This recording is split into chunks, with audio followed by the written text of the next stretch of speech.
Hola amigos y amigas, bienvenidas a nuestra exposición. Somos estudiantes de la Universidad Central del Ecuador, de la Facultad de Ciencias Psicológicas de la Licenciatura en Psicología Clínica. Esta es la Cátedra de Psicología de la Sexualidad. Esta cátedra está integrada por las siguientes personas: Fabricio Caizapanta, Erika Echeverría, Viviana Lara, Lisbeth Morán, Alejandro Ojeda y quien les habla, Estefanía Peña. El día de hoy tenemos un tema muy importante e interesante: desarrollo psicosexual, tercer momento y maduración afectiva. Espero que les guste. Ya, a manera de introducción, los temas que vamos a hablar a continuación son de la sexualidad. Como sabemos, la sexualidad en la adolescencia es una realidad compleja, que se menciona que esta sexualidad está condicionada ya sea por un sinnúmero de factores o se le toma como un elemento característico de cada persona que le permite estar íntimamente relacionada con las demás. Ya. Bueno, vamos a empezar hablando de la pubertad. Como sabemos, en la pubertad en los adolescentes se dan diversos cambios, ya sea en el ámbito psicológico, sexual, físico, entre otros. Aquí nos vamos a centrar en los cambios físicos que el organismo tiene para que los adolescentes sean capaces de reproducirse sexualmente. Sabemos que la pubertad está íntimamente relacionada con la primera etapa de la adolescencia. Sin embargo, no se conoce una edad fija de inicio de la misma.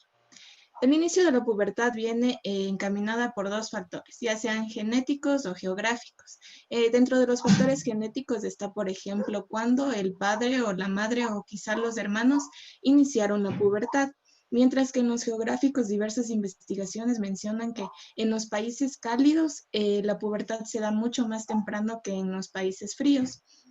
Generalmente se dice que la pubertad en niñas se da de los 8 a los 14 años, mientras que en los niños se da de los 9 a los 15. Ya. También hablaremos de lo que es el desarrollo psicosexual. Como sabemos, en esta etapa los adolescentes tienden a buscar esta independencia, y lo cual ellos están en todo el derecho que nosotros les otorguemos o les guiemos, ya sean sus padres, educadores o cuidadores en general, a esta búsqueda de independencia e identidad. Y por medio de esta guía y apoyo que se les va a dar, ellos van a lograr conseguir su deseo de crecer y hacerse adultos. Hacer un contraste dentro de lo que es la adolescencia y la pubertad, ¿sí? Tanto así que el término adolescente significa crecer, hacerse grande. Es un desarrollo, una transformación difícil que es de la niñez hacia la adultez. Rousseau también lo definió como un segundo nacimiento. La Organización Mundial de la Salud define a la adolescencia como el periodo de crecimiento y desarrollo humano que se produce después de la niñez y antes de la edad adulta, entre los 10 y los 19 años. Es el único tiempo para crecer afectiva y socialmente, pasando así el mundo de la niñez al de los adultos. El niño se convierte en hombre y la niña en mujer. Aquí tenemos algo muy importante dentro de la adolescencia, que es la crisis de la adolescencia o crisis del adolescente.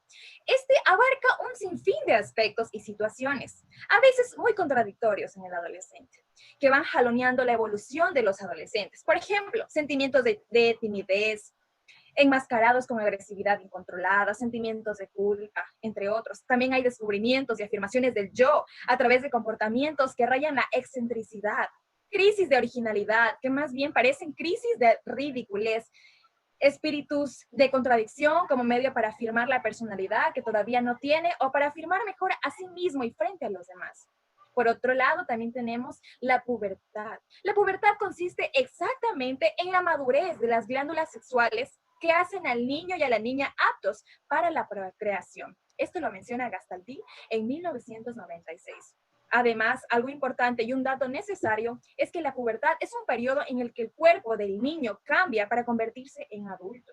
Es la fase final del crecimiento del niño. Cuando alcanza la talla adulta, y la madurez psicosocial y sobre todo reproductiva.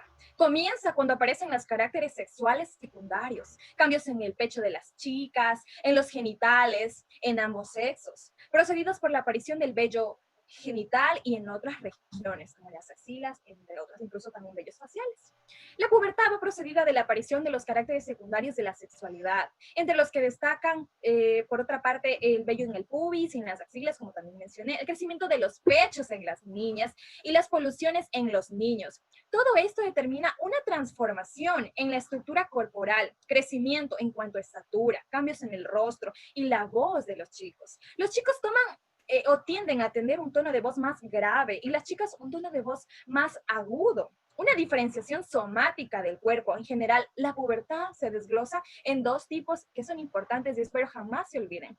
La pubertad fisiológica, que es el incremento de la tasa hormonal que desencadena el fenómeno puberal, y la pubertad psicológica, que es el desequilibrio y excitabilidad elevada, introversión, gran fantasía y supervaloración de ciertas vivencias, como la soledad, la nostalgia y la naturaleza. Ya, yo les voy a hablar sobre la maduración afectiva.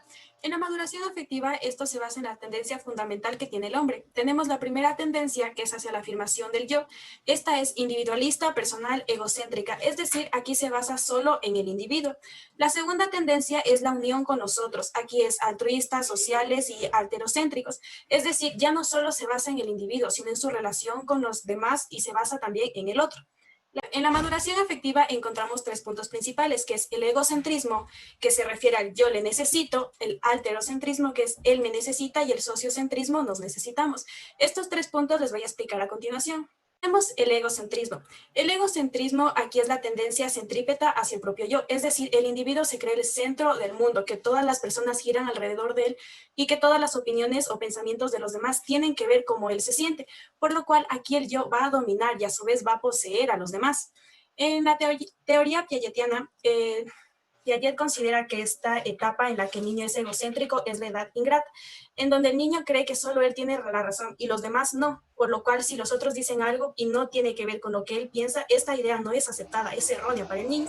También busca placer autoerótico, donde no existe el otro, es decir, el niño va experimentando a través de lo que él va descubriendo en su cuerpo, va tocando dónde comienza un miembro, dónde termina, y no necesita que el otro le explique. En psicología, el egocentrismo tiene que ver con el interés propio de la persona, es decir, si realizamos una conducta tiene que ver para nuestro beneficio, sin importarnos si la otra persona puede salir beneficiada o perjudicada. Luego tenemos también que da la parte de la hegemonía de sus pensamientos sobre los de los otros. Como ya mencioné, esto se trata de que todas las personas deben pensar como el niño en este caso. Si el niño quiere algo, los demás compañeritos también deben quererlo, pues piensa que todos, como lo mencioné, gira alrededor del mismo. Luego tenemos el alterocentrismo.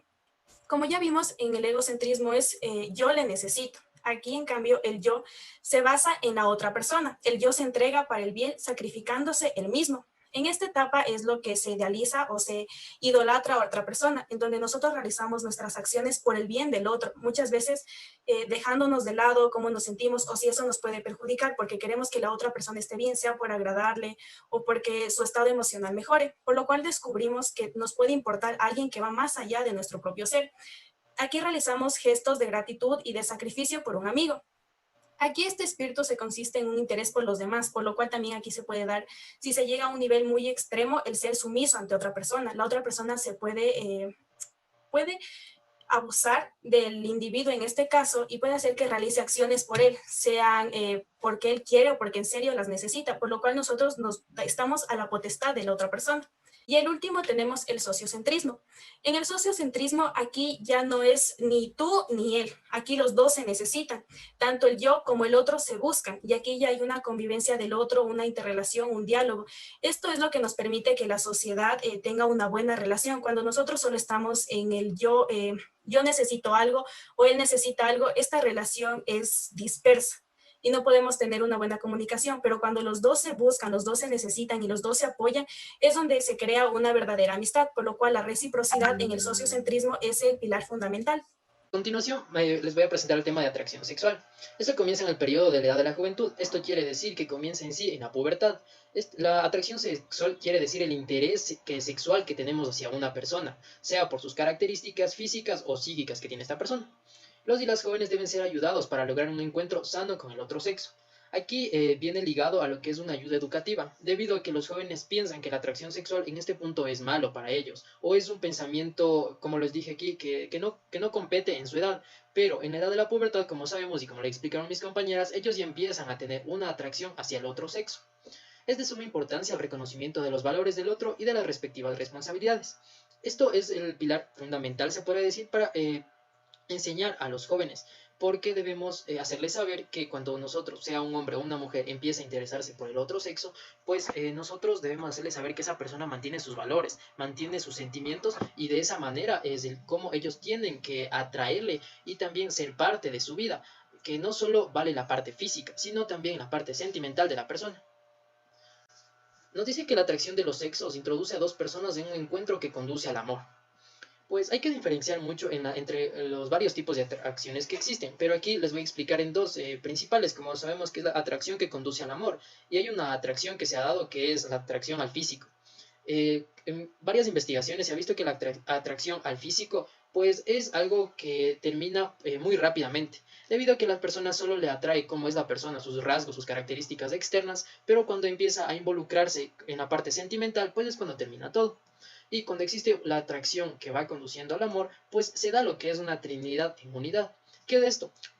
Nos dice que cuando la atracción empieza en el punto ya, o sea, de ser muy fuerte, y empieza a lo que queda conducir al amor, pues esto no solo significa que habrá amor y punto, sino que esto ya se convierte en una unidad, y como nos damos cuenta, de esa manera, solo por una atracción, nosotros existimos, se podría decir, y entonces esto nos hace tener dos puntos claves, que somos creados y a la vez que somos unas personas creadoras. Basta comenzar con una atracción sexual para terminar con un amor, para terminar con una unidad. Esto quiere decir que en un punto, solo por la atracción que mantengamos hacia una persona, pues llegamos nosotros también a crear un individuo. Vamos con la apertura altusexual. El adolescente joven, al querer comprender el mundo de las chicas, inicia en un camino no fácil. Esto quiere decir que un joven, bueno, en especial un hombre, piensa que las mujeres mantienen esta ideología igual que ellos. Es decir, que en la adolescencia piensan de la misma manera que un hombre. Pero esto es muy diferente. Por ello aquí se abre tres dinamismos. Esto no quiere decir que solo va a los hombres, pero se puede decir que en mayor cantidad existe en la parte masculina. Estos tres dinamismos les voy a presentar. El primero es el dinamismo que se orienta a lograr la madurez de la integración personal. Esto quiere decir que cuando una persona se da cuenta que las demás de su alrededor no piensan igual que él, pues él debe empezar a madurar para integrarse hacia ellos. Es decir, abrir camino no solo en su parte física, sino también tanto en su parte intelectual como psicológica. Es decir, no solo compartir las cosas o características que cree, sino compartir sus sentimientos. Esto nos abre al segundo dinamismo, es decir, que tiende a realizar la apertura a la persona al mundo del tú.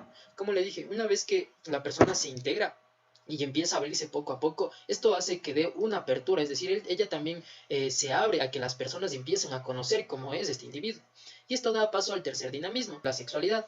Este dinamismo nos habla que es la apertura a nosotros. Esto quiere decir que una vez que nosotros tenemos una integración personal, nosotros damos ya a la apertura a todo. Ya no solo hablamos de una sola persona o de él o ella.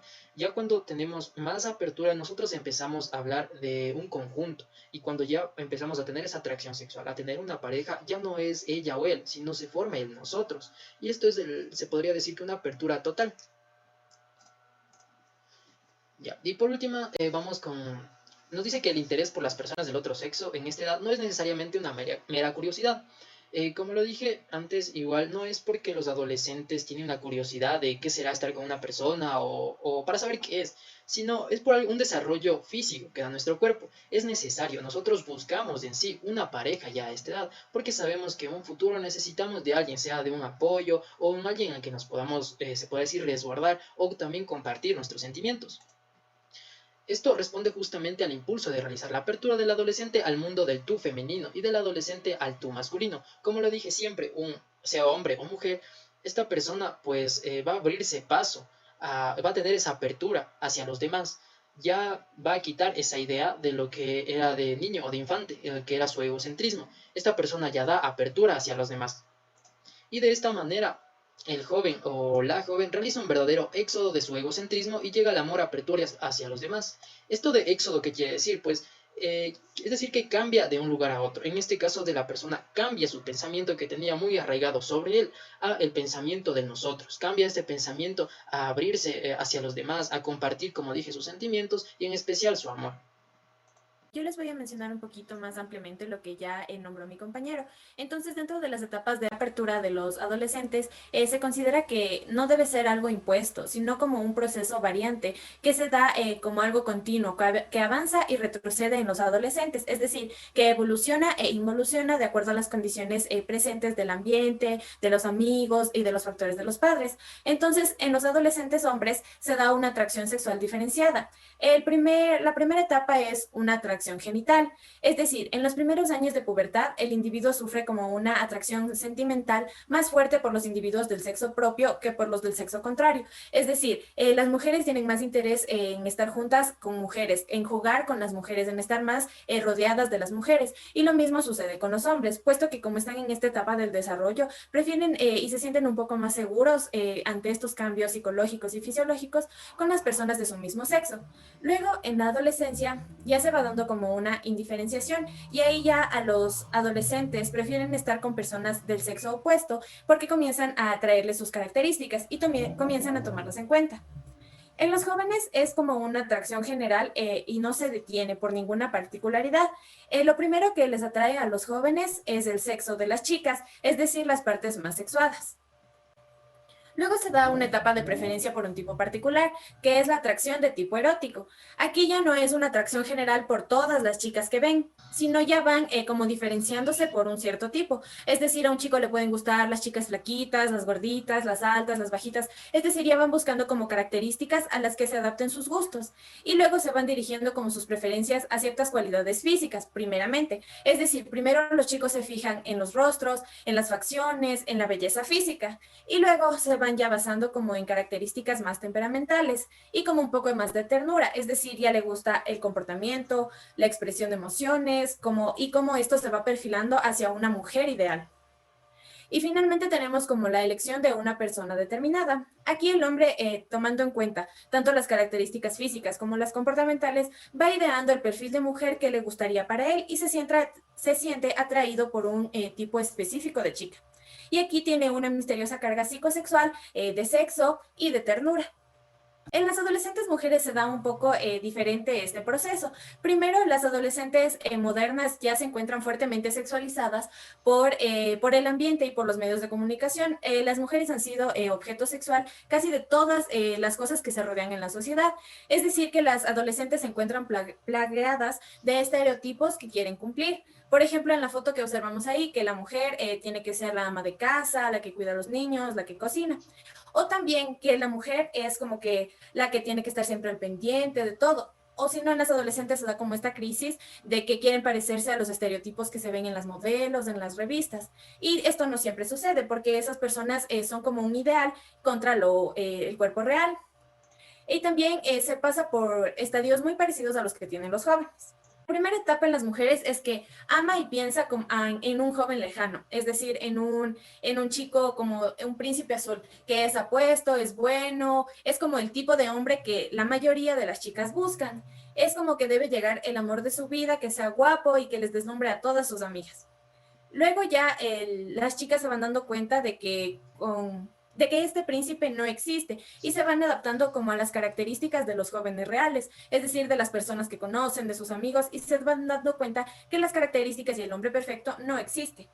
Ya, ahora yo les voy a dar a conocer sobre el triángulo de la efectividad. El triángulo de la efectividad es un esquema donde se muestran los aspectos de las relaciones que se dan entre los jóvenes y adolescentes, es decir, cómo se da esa manera de convivir y necesidades y los encuentros, cómo es esa relación de amistad, de amor y compañerismo. A continuación les voy a dar a conocer cuáles son las relaciones que hay en cada uno de estos puntos que conforman el triángulo de la afectividad. Cámbiale, por favor. Como primer punto tenemos el compañerismo. El compañerismo es definido como el sentimiento o el vínculo que se dan entre dos o más personas, pero esta relación es simplemente armoniosa, es decir, se basa en la empatía, el altruismo y la generosidad. Estas relaciones son superficiales y temporales, es decir, solo se basan en el respeto hacia la otra persona que recién conoces. Muchas veces se dan entre niños y niñas en su círculo social del colegio, la escuela o con amigos que se encuentren en el barrio. Siguiente punto tenemos lo que es la amistad. Estas relaciones son mucho más profundas a las relaciones de compañerismo.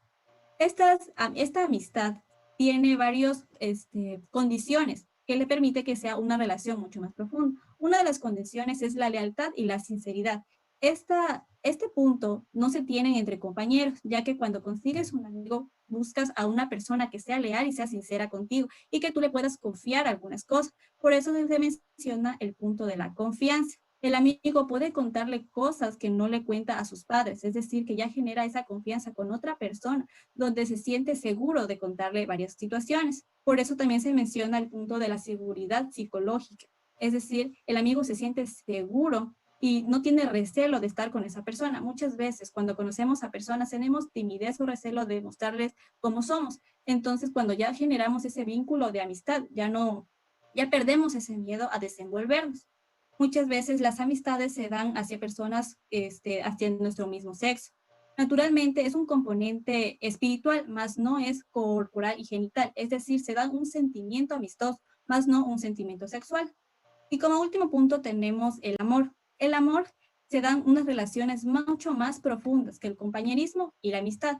Estas relaciones es total y exclusivamente para siempre. Es decir, que ya esta relación de compañerismo que pasó al de la amistad termina en amor. Y es decir, que dos personas que ya pasaron por ese proceso tienen ese sentimiento de amor. Es decir, ya se vuelven cónyuges muchas veces o generalmente este sentimiento genera lo que es el matrimonio y termina en lo que es en la familia. Como podemos observar, este triángulo afectivo es un proceso que se da relacionalmente o se relacionan por la madurez afectiva y la atracción sexual hacia la otra persona. A manera de conclusiones, como ya pudimos ver todo lo que nos han enseñado nuestros compañeros, vamos a entender que todo adolescente para actuar debe tener esta conciencia de valorar las consecuencias, es decir, que si las consecuencias van a ser favorables o no para su desarrollo personal. Así también hay que hacer entender a los jóvenes que no están solos y darles esta confianza que pueden tener ya sea de su familia, del entorno social o de sus pares, como se ha venido viendo aquí en esta etapa. Ellos buscan más estar apegados a sus pares y buscar esta independencia familiar. También hay que tener en cuenta que debemos guiar las decisiones, como ya les mencionaba, responsables y asertivas por parte de los jóvenes, ya que al encontrarse en esta etapa un poco problemática y llena de diversos cambios en diversas esferas de su vida, pueden tener conductas de riesgo o impulsivas por el mismo hecho del desarrollo cerebral. Y finalmente, y no menos importante, cabe mencionar que el explicarles qué es lo que va a pasar en esta etapa, cuáles son los cambios que se van a dar tanto en su pensamiento como en su forma física, vamos a evitar confusiones en los jóvenes y vamos a hacer que estos estén mucho más preparados para afrontar esta etapa y así evitar que busquen mala o inadecuada información de terceros. Agradecemos infinitamente su atención prestada, esperamos y aspiramos que esta información obtenida sea de su agrado y sobre todo sea fructífero para su conocimiento. No se olviden de ponerlo en práctica. La teoría sin la práctica realmente no funciona. Gracias amigos y amigas, nos vemos en la próxima.